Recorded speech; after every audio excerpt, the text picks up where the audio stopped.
All right, Maria, thank you. Rockingham County Emergency Service officials are urging you to put safety first this summer at a time when water rescues are up all across the county. This following the water rescue of 7 people over the weekend.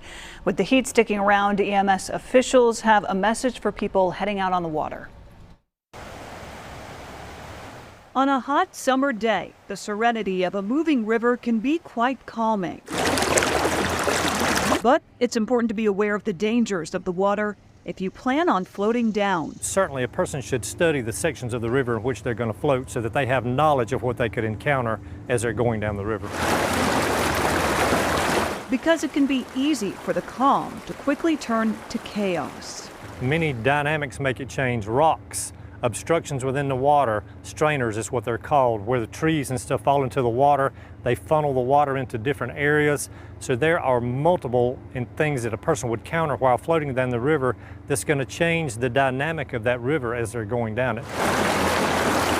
Since May 26th, there have been 35 water rescues in Rockingham County.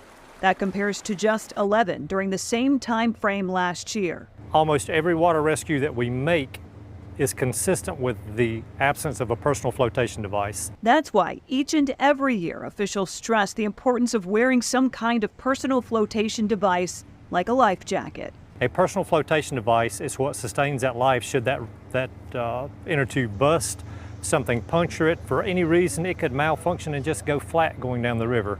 But that personal flotation device is what keeps that person afloat. They're in moving water. And simply wearing a life jacket could save your life. It's disturbing that, granted, the personal flotation device takes away some of the comfort of floating down the river on the tube, but do we want to substitute comfort for a life-saving device? Certainly the answer to that would be no. And the Rockingham County Tourism Department has Rocco Blueway maps online and at several kiosks along the river that tell people every section of the river and what can be encountered along the way. As for the rescue this past weekend, the Madison Rockingham Rescue Squad says none of the people were wearing life jackets. One person is in critical condition.